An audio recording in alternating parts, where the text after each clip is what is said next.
everyone. Thank you for being here. Thank you to Joseph, to Ralph, to all the team of the Institute of GEOPOLYMERE for organizing this. It's the first time I come here, and I come here to learn more about actually my experiment, because I did the experiment, and during the experiment, I saw by myself that I was lacking knowledge, and I switched the direction of the experiment. So eventually I will show you what I accomplished or what I've done, because I left Canada 3 years ago to follow my passion about the ancient sites. I'm very passionate about the ancient civilization, and I want to visit all the sites in the world. And I started with Guatemala, and then I went to Mexico for 9 months. I went to Honduras for only 4 days to visit Copan.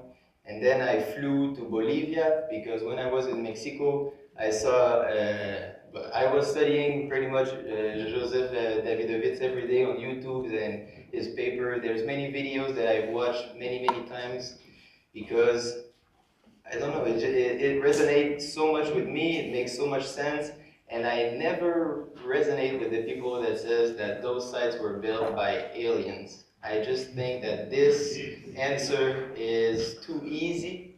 It's an easy answer to just go sit on your couch and eat your chips and drink your beer and watch TV and don't research. And I think everything is made with knowledge. So I will share with you a little bit, and you guys decide if it makes sense with you.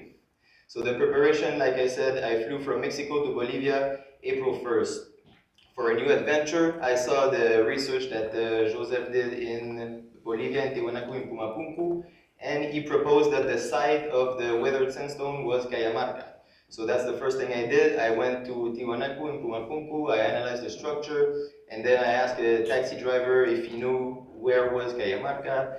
Finally, I found a taxi driver who knew where it was. We entered, that's me on the left, at the entry of the site, and we entered Cajamarca, and then I didn't know where was the site where Joseph got the materials.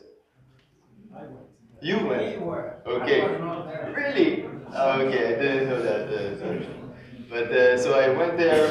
We go in the back of the village, and eventually there's a mountain at the back, and the taxi driver with his little car that you can see over there, it's not a truck, but we start to go there, very bumpy, and eventually we look at the mountain and we see lots of kind of powder. So I thought this is the weathered sandstone. And we climbed there, and I saw that the rock structure was very similar to the one in the video. I could break it with another rock, and it was becoming powder very easily. So I collected a big bag of this. Then I took the bus and I went to Peru. So I went by land, and on the other side, at the border of Bolivia and Peru, there's a town called Yunguyu. Y también, no también, there's Cerro Capia. And Cerro Capia, it's like an old volcano, and there's tons of andesite, volcanic andesite sand. I went there, collected the sand, because all of those materials come from the study of the Davidovits. So I collected this material. I went to Puno, a little bit higher in Peru, visiting ancient sites on the way, and I thought that I needed to go to Ilo, but Ilo is on the Pacific side completely, very far. Eventually I was talking with the people, I said, do you know where I can find guano? And then they recommended me to go to a store. I bought guano over there. Took the bus to Cusco. I arrived at my Airbnb, and this was my lab. The kitchen was my lab. So I set up it was like a big table like this. So that was my lab for the 21 days. Then I found some lime powder, because over there they call it cal. They use it to peel the corn. And also, that's a mistake that I made, but I bought some table salt and I bought some baking soda because I wanted to do natron. The ancient civilization, they probably went to Laguna Cachi, which is in Bolivia, and over there there's a source of natron. But in my case, I tried to make the natron, but you will see I made a little mistake over there. So this is a resume of the materials that I have. This is the preparation. This is me at Cajamarca, and this is the volcanic andesite sand. Why did I go to pick up all this material? It's because of the study of the Davidovits. So I wanted to do this experiment because I was watching the video, everything made so much sense, the samples analysis that they did, everything was very similar to the site of Pumapunku and Tiwanaku, and I just thought, okay, what's the next step? And the answer was, it's time to experiment. So those were the questions that I had at the beginning and that many people that study ancient sites have.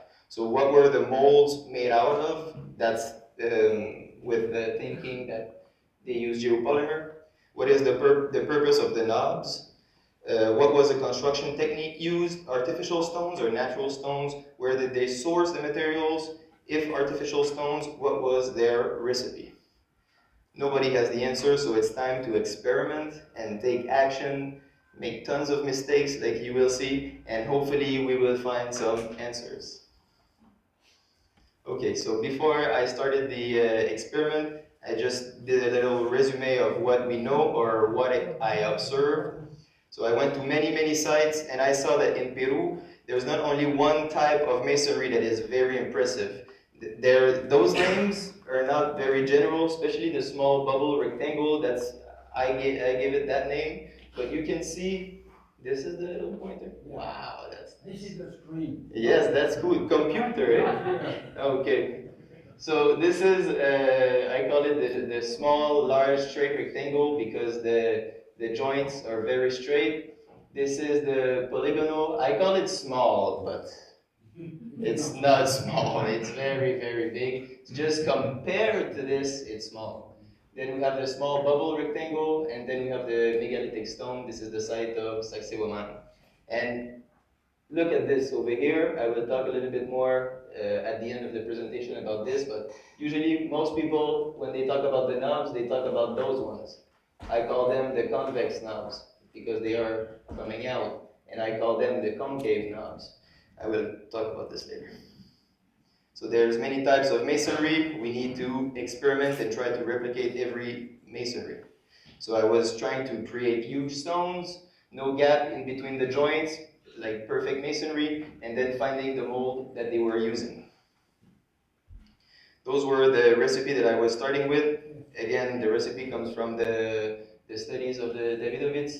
Andesite sand, volcanic andesite sand from Cerro Capia, guano from Ilo, oxalic acid, it could be made from chicha, it's a common drink from the people living in Peru. Those quantities, don't pay attention to this, it was just me learning as I was doing. So I started with this because I had no reference.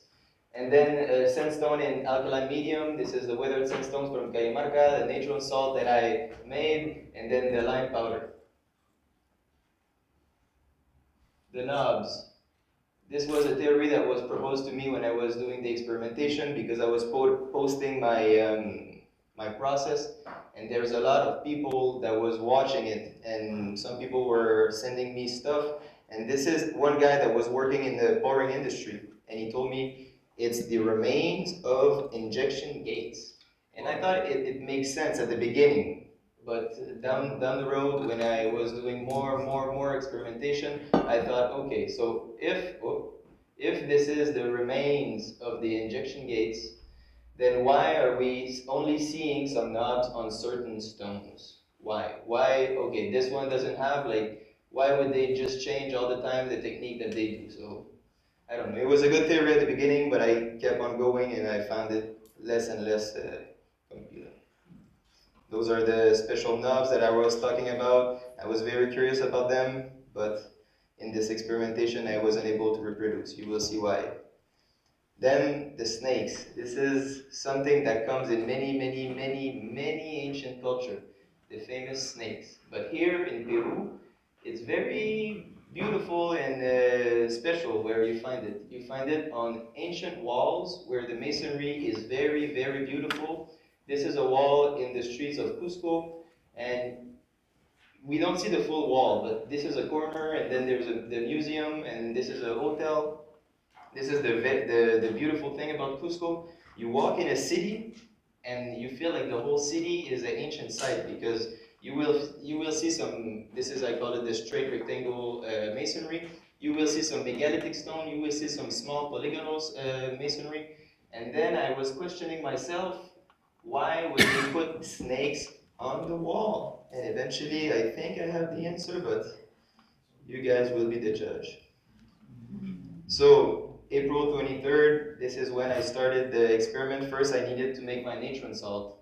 And so you see here, this is the comment of Joseph, because I sent him my experiment at the end and he saw some mistakes. He gave me a lot of knowledge and I'm grateful for this. So what he told me is, I use baking soda instead of using carbonate, soda carbonate.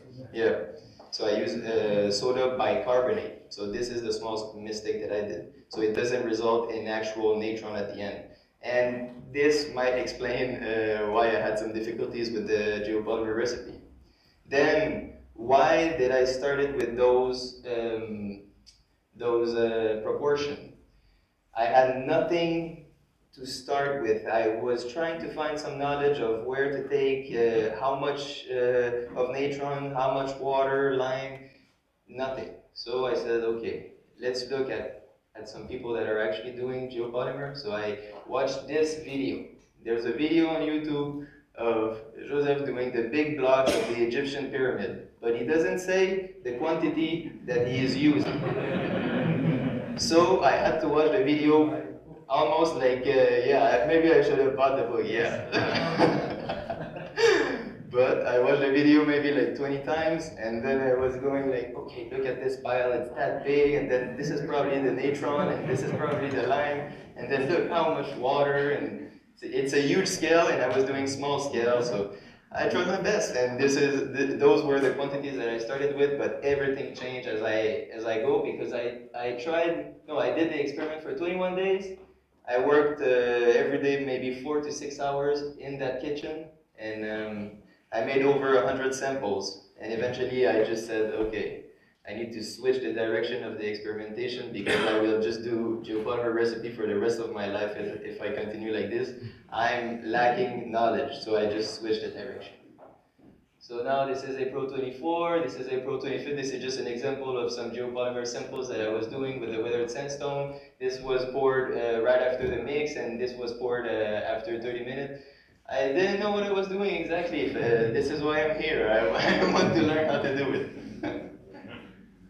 So now, look, this is major mistakes again. Why would you unroll the samples the next day? It doesn't make sense. Let it do the full process, and then it will harden. But even if I would let it for a long time, it wouldn't, because I didn't use real natron. So on that day, April 30, I decided let's switch the direction of the experimentation. I decided to focus on the molding techniques, and that was a part that was a little bit more fun for me, because doing geopolymer recipe every day and having some recipe that dries too fast, that doesn't dry, and then it cracks everything, it was fun, but at the same time, I prefer this part. So now, the first theory. This is not my theory, but I work with this guy named Alex Gonzalez. He's from the United States. Again, this is someone else that was watching me doing this experimentation. He got in touch with me.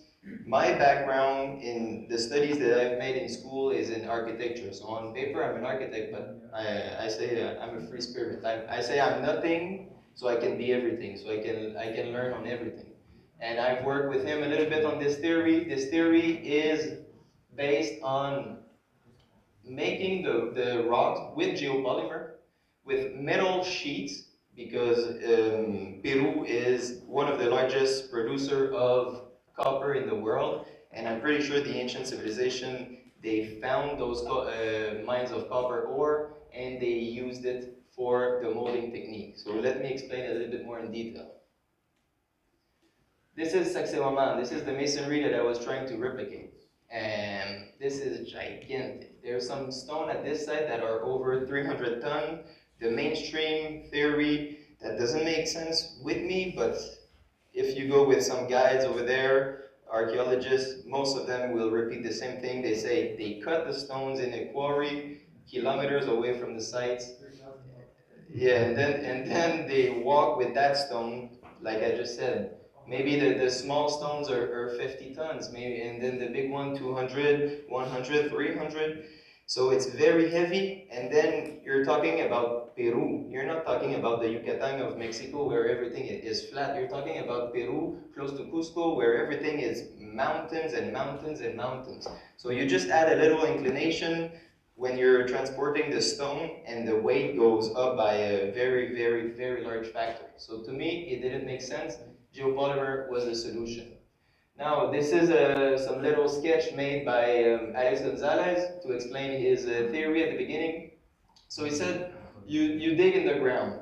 To me, this step is not very necessary because also it would make the edge of the wall straight, and that's not the case. There's no place on the wall where you will see many stones and having a joint from the top going down very straight. So he says you dig in the ground, but it could be made on the ground directly. Then the ancient pre-Inca would have made some plates, some copper plates, maybe 5 millimeters thick, and then they would have a perfect geopolymer recipe. And with those plates, remember the snakes?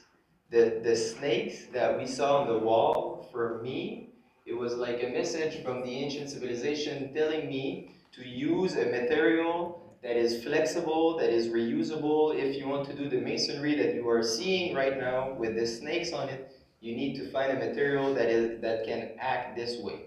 So I see the plates, the copper plates, exactly like this. It's bendable, you can make smooth shape, and if you go, I don't know, I think, yeah, over here, you see it's very rare that you will see a sharp corner. The corner are always round a little bit, and it's exactly this. When you bend metal sheet, it never does a sharp corner. It's always smooth. So the edges are smooth. You can do millions of different shapes and reusing the same materials. Because that's one thing everyone is telling me when I tell them, maybe it's geopolymer. They answer, but you would have to make millions of different molds.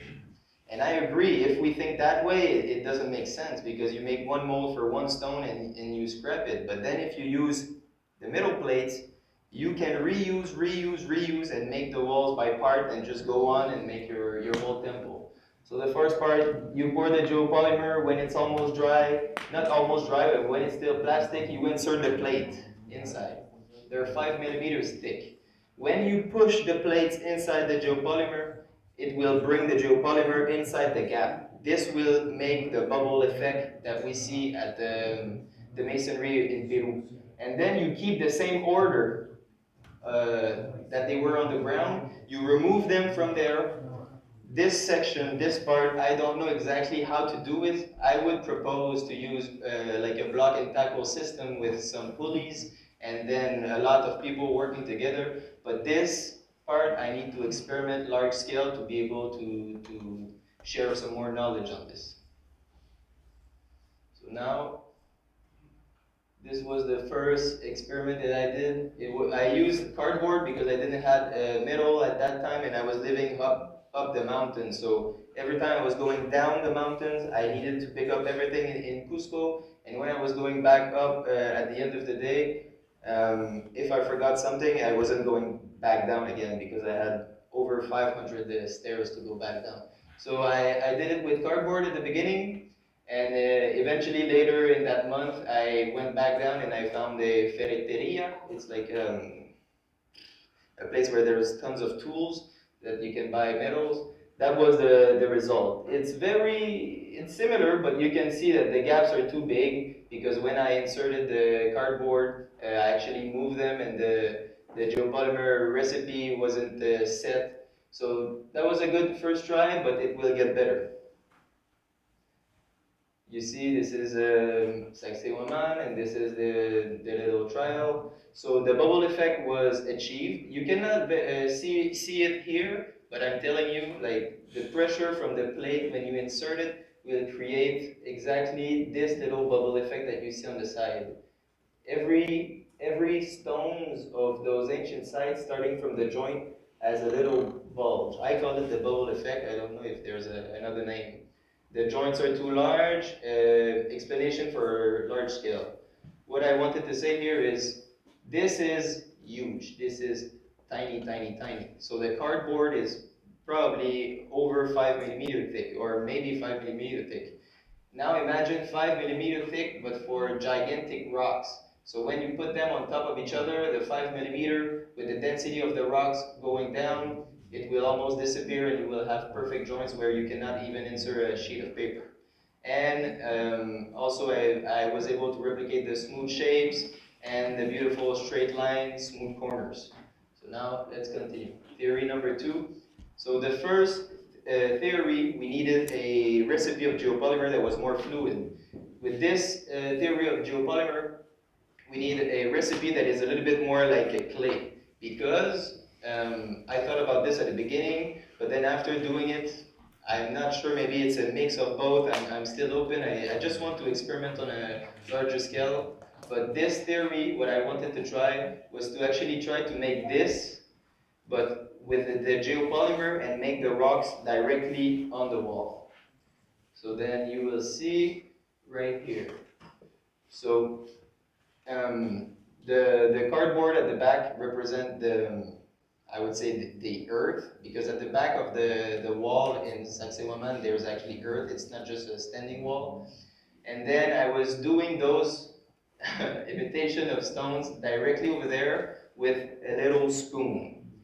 It's very, very basic, but I wanted to be basic because back then they didn't have tons of technology. They used what they had around them. So the cardboard represents the back. Yes, yes, yes, yes, yes, yes, yes, yes, yes. Okay, perfect. So this is the final result. So you can see it's similar, because one thing that I've observed when I went at this site, I was living 30 seconds from this site. So I went at Sacsayhuaman probably 20 times in a month. And I was going there, just sitting on the site, watching the stones. Then I was going closer to the stones, then coming back, and then feeling the stones, going on the side. And one thing that I have observed is the stones are not, they're not perfect. When you go on the side of the wall and you look like the long way, you will see some that go a lot, like the depth is very different, they go out a lot, and then the texture sometimes is very rough, sometimes it's smooth, sometimes there's very weird texture on it. So this, it's not perfect. The depth is not the same, but this is what we also see at the site of Sacsayhuaman. So did they use a mix of both theory? I don't know. We need to experiment again. So this is the scale. You can see it's very, very small. We're not talking, not even close to a pound, so very far from some tons. Now with the metal plates, it's even better. The joints are even better, because I went at the store, like I told you guys, and now on the ground you see the joints are quite big, because there's like pressure from under. Probably my plate, my wood plate has some bumps, so then the joints are like open. But eventually, when you would remove the stones and start doing the wall, the pressure would be going down. Those are the middle plates. I'm just showing you guys that you can make all kinds of shape, reusing, reusing, reusing over and over again. You don't have to make new molds. And then look, this is quite big gaps, and right here they are quite smaller because now the pressure is going down. Then the quick release wood molding, that's just a name that I gave to this. This was to replicate the rectangle masonry, and wasn't a success because I wasn't using the good material. I was using composite wood, and I was applying oil on the inside, and the oil was going inside the wood. So when I was removing the mold, sometimes it was sticking to the mold. And you will see a bit later, yes, over here. Those are videos, but I cannot play it, so that's why the pictures are not that good. But those stick here, the purpose of those stick was to put them inside, and then you can move them, and the molding is quick release, so you can remove it very fast, and you can move them to make different shapes and different size of rectangle masonry. And this is the conclusion. Those are just a tiny fraction of the samples that I've made. I was trying to make some andesite, volcanic andesite geopolymer, and some sandstone geopolymer. And here are the result. This is by far the best one. Here we see the bubble effect applied perfectly, the smooth shapes and the joints that are perfect. You cannot even insert a piece of paper. Here you see the geopolymer recipe was a bit rough, but the concept is there. This is the free-ended that I've made, and this was with the cardboard at the beginning. And those are the straight rectangles. So you see like this one, this one, this one, this one. It stick to the molding. So the results are not very good. That was free-handed. So now again some samples. I wasn't able to find a good recipe because, like I said, I was lacking a little bit of knowledge, but that's the reason why I'm here. I'm always ready to learn. Those are the notes that I took during this experiment. And the final result with the middle plate that I've reused over and over again that they could have made also, just on a way larger scale. And now the conclusion. I wasn't able to find a good geopolymer recipe, and now I know why. And that's why I'm here also. The ground preparation theory is by far the best one so far that can replicate the perfect joints, the bubble effect, the smooth edge, and all unique shapes. Also, we reuse the joints over the molding over and over again. I wasn't able to replicate the knobs because too small scale, but they still have a theory for their original function. I can share with you maybe after if you guys are curious about it. So what's next? I think we need to scale the experiment a lot because this was very small, so it's almost just a proof of concept. And if we scale it a lot and we try to replicate this, I think the biggest challenge is to remove the stones. And how do we move the stones from the ground to the wall? It's still not a huge distance, but it's still a good challenge because the stones are very, very, very heavy. So, merci, thank you, gracias. Surbai, Yumo, Tika, Jawi.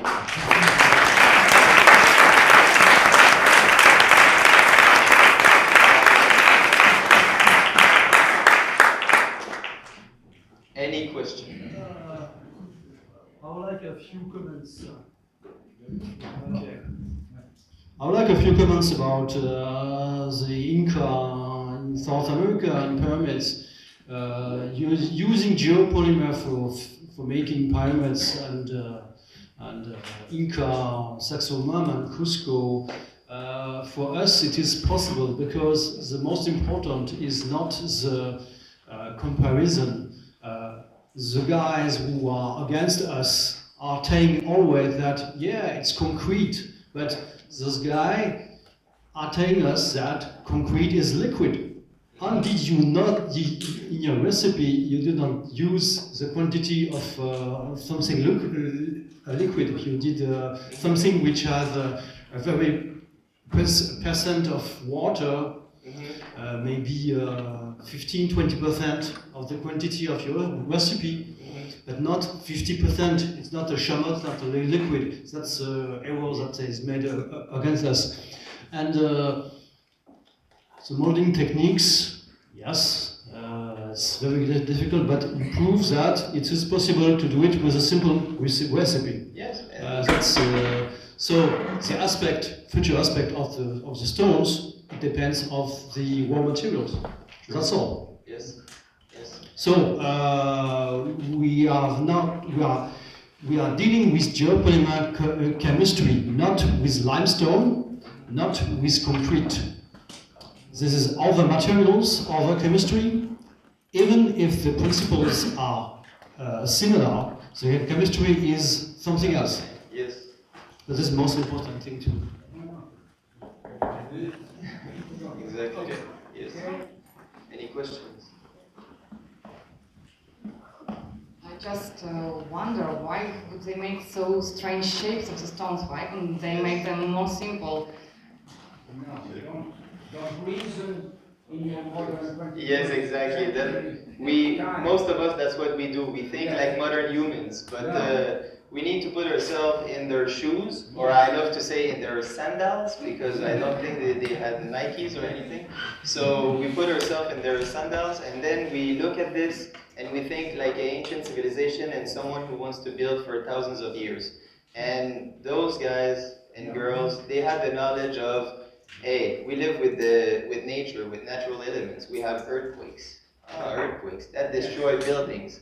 So if we build and we're not able to support earthquakes, what are we going to do? So those guys, they think, and eventually they went, okay, earthquake, it's vibration. So vibration will start from the ground and then go up my masonry. If everything is the same shape, they all have the same resonance, the resonance will be passed to one and each other very quickly, and then eventually, whoop, it will collapse. But with different shapes, the resonance will pass maybe to one another, but then it will stop very quickly because they don't have the same resonance. If you go to Tokyo, Japan, and you visit the capital of Japan, Tokyo, you enter the Imperial Garden. You have on the right a polygonal shape structure, exactly like this one, that has been built because it is earthquake resistant. This is a knowledge that goes back to antiquity. For me, it goes back to 3,000 years before Christus. But it is hard for us to imagine that these people had this knowledge, that they had it. And it explains that the monuments are still there, where others are totally destroyed. Okay? What we see is the result of the good way of buildings because of the knowledge. Those who don't have this knowledge are trying to do a wall, but it disappears after 50 years. Correct? And you don't see it. Any other questions? Because I think maybe I have some questions for you. Can I do this?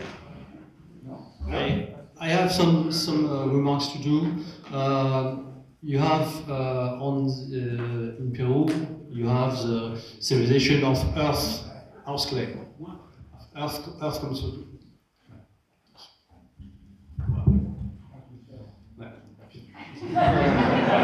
Okay. It is architecture of earth construction. So the first civilization of South America built with earth, with clay, with molding clay. So with adobe. So all the techniques, all the molding techniques come from that technology. So what we are dealing with that is some earth that is set with an hardening techniques. That's all. Yes, it's possible. And yes, I have some question. Yes. Okay. And maybe this question is for all of you guys, because there's one thing that I would really love to learn or get some more knowledge on. I don't know if there's some geologist in the room that has a link or a website or a book or a recommendation to be able to look at the map of this world and know the composition of the ground and the materials that are found in nature. So I can look at this and go, okay, I will go and settle there to start to do some geopolymer. It exists or no? No, it exists, but you can't see it. First, when we talk for Saxe-Wehrmann, what you read everywhere in the literature except one or two papers is that it is done with granite or with andesite, hard rocks. Wrong. It is limestone. And it is a very special limestone that is underlying the wall. This has been published in 1970 by one geologist in charge of it, and nobody is taking care of that because it is something that they don't understand. The fact is that it is karstic calcite. That is, it has the structure of the stalagmite and the stalactite. The precipitation of calcium carbonate. And it has a very special structure. So it is for us a very ideal material to transform, dissolve, not dissolve, but just to, 1 or 2% of acetic acid of vinegar, and you transform this type of limestone into clay, a clay material that is malleable, and this represents the knowledge of the ancient. These are the legends that the people that are living in Peru today are telling you. And we made several videos, and especially in Spanish language, and we put them in YouTube, in GEOPOLYMERE site, and for those who read ResearchGate, also we had a paper published in ResearchGate, apart from the scientific paper that we published, and on the internet it was crazy, the response of these people in South America, because it represents what they know from language, from what they knew from the telling the history of these people. This is what they tell you. But this is forbidden. Archaeology don't take care of the legend. They say to make malleable stone. This is crazy. It's impossible. And so we have, I don't know how many, thousands and millions of views. And even on the ResearchGate, can you imagine having practically a research paper, scientific research paper, having practically 100,000 reads? Normally, my best paper, this is Introduction to Geopolymer Chemistry and Applications, has reached 40,000 reads within 10 years. Here, within 10 months, we reached 100,000. So this is the response of this civilization, of these people in South America. And, well, it is important that I may not go there to work at 3,500 meters, 4,000 meters. It is forbidden for my heart. So I will not go there. I cannot. But I have my people. Even he will provide sufficient samples. He will provide photos, very precise. So we know where to look at, and we'll have the answers.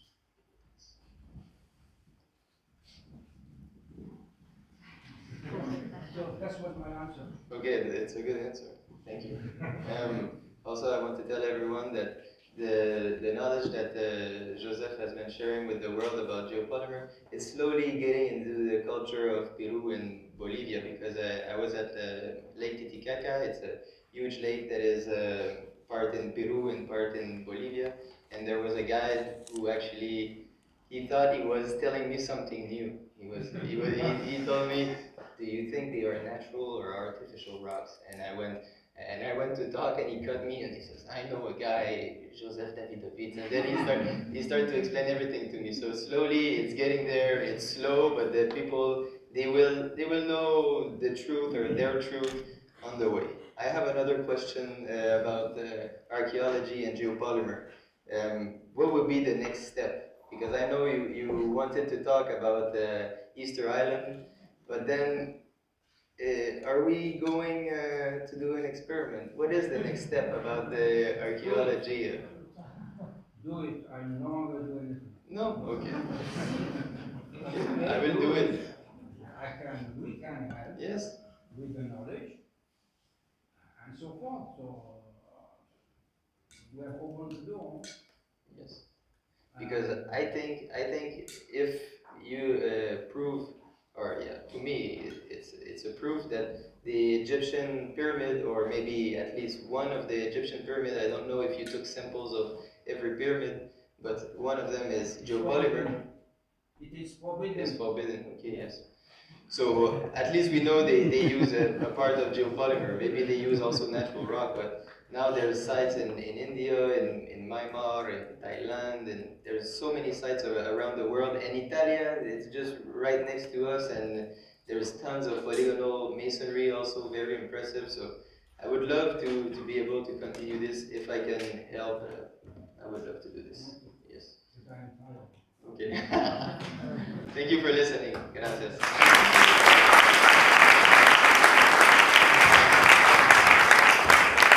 So we have now the coffee break, and you can continue talking to each other.